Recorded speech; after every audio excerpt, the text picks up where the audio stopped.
Back here at NSUSpartans.com.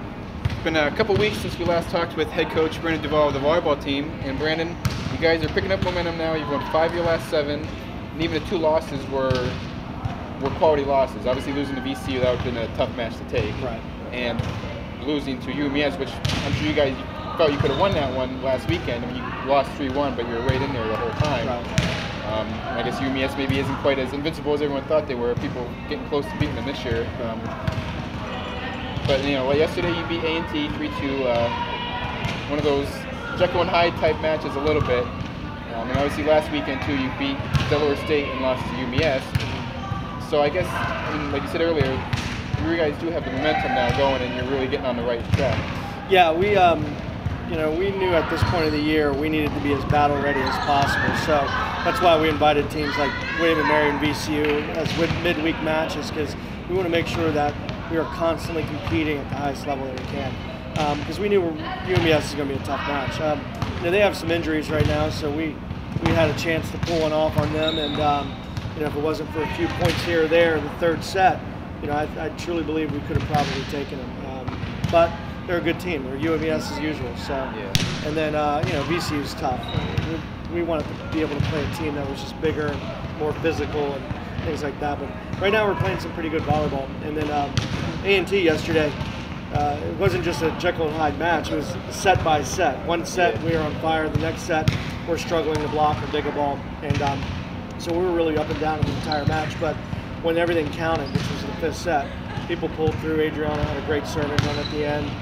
Jessica Johnson did a phenomenal job getting the points when we needed them. So it was a very dramatic match. We had a lot more control over it than we didn't have as much control as we thought we should have. But nothing against A&T. They just really had a good match. Their players stepped up, so it's good. Yeah, and obviously, like I said, they beat Delaware State last weekend, and you can't ever take any team for granted, obviously. But there's certain matches you feel we have the best chance to pull this match. I mean, obviously against UMES, it's always going to be a dogfight. Right. But there's certain teams that you feel like, okay, we need to win these matches. Right. And obviously Delaware State was one last week. Obviously beat Morgan State 2 weeks ago, or a couple weeks ago, I think. Right. But now, obviously, this weekend you got Hampton, and this is pretty much one of those not make or break weekends, but this is going to pretty much dictate where we stand. Where you stand, really where you stand. You're 3-2 in the conference. Hampton is 4-1.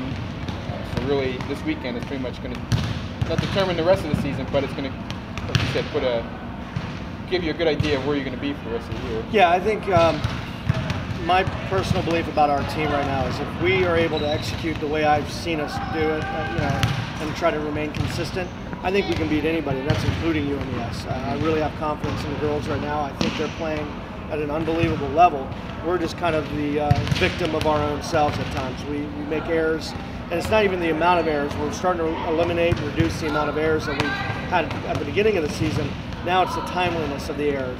When we need to get that point to be able to pull ahead, we're getting a net call or missing the serve or something like that. So, it's getting better, but there's still moments that, if we had better control over what we were doing, we could win the bigger matches, like with UMES. So this weekend will be a neat experience for all these girls, because it is the battle of the Bay. Yeah, especially after they beat you 3-2 that last yeah. week, the back and forth earlier this year. And that was the last tournament of the preseason. So I think we're a better team now. I would expect Hampton to be a better team as well, but I know we're a better team than what we were then.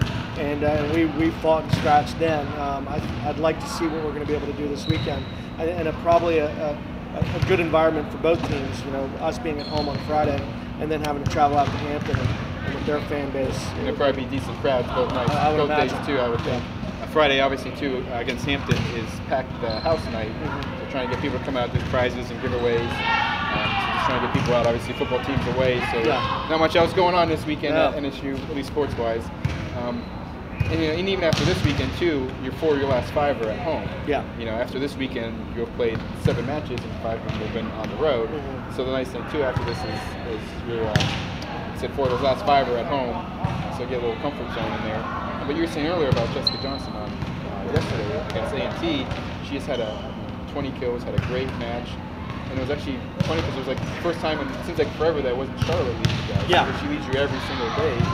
And so it was one of those that's like a freshman really stood up when it mattered, got the points when you needed, and now maybe this will kind of lead to bigger things for her this year. Well, everybody's getting, the teams we're facing are getting our game films, just like we get theirs, and they're looking at the stat columns, and they're seeing who our go-to hitters are based off of the kills and percentages and things like that. So, that's going to be the issue for Charlotte for the remainder of the season, is everybody knows that we want to get the ball to her.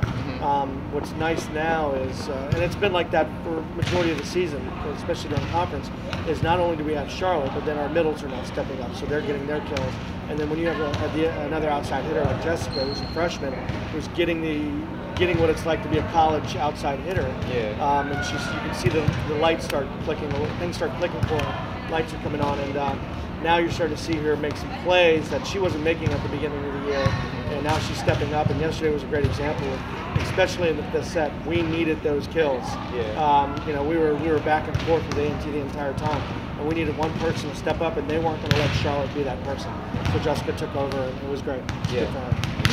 Jasmine Flowers in the middle, Goda in the middle, they really, looking through the past several matches, they've had high attack percentages, double-digit kills, or at least 8-9 kills, somewhere in that range. So, obviously, you said the middles are stepping up. Now you throw that one outside hitter with, of course, your great defense with Noel again having a fantastic match, breaking the record. She's unbelievable. Bringing the record again. I guess now the key, what is, coming in this weekend against Hampton, what's going to be the key for you guys? Just try to remain consistent. I mean, Hampton's got some players on their team that can clearly take over any match. So we've got to kind of key in on the players that are scoring the points for them. No matter what, we're not going to be able to stop all of them. We just got to be able to try to rein in a few of them. Let some of the players get the kills that they're just going to get no matter what. And basically just try to keep the pressure on their side of the net, whether it's through serving or making sure we're passing. I think we're passing very well right now. So we're allowing ourselves to stay in system. As long as we're in system, our hitters should be able to get the swings we need to get. And if we're able to get them out of system more often, it's anybody's ball game. I mean, Hampton's clearly pretty good this year. I think they're second in the division right now. So, we just need to put the pressure on their side of the net and then see what happens from there. Yeah, like you said, they're going to get their points. The question or the key is not letting them get those runs, start building a run. Right. 1 or 2 points, that's fine, but not letting them get the 3 and 4. Side out as quickly as we can. Right. Like I said, the Spartans will be here on Friday at Eccles Hall at 6 p.m. against Hampton. And then they'll be at Hampton on Sunday at Holland Hall over there in Hampton at 3 p.m. That's on Sunday. So make sure you come out and support your Spartans this Friday. Like we said earlier, it's packed the house night. Prizes and giveaways be here. So come on out and support your NSU volleyball team. For all your information this year on the volleyball team, obviously, just keep checking back at nsuspartans.com.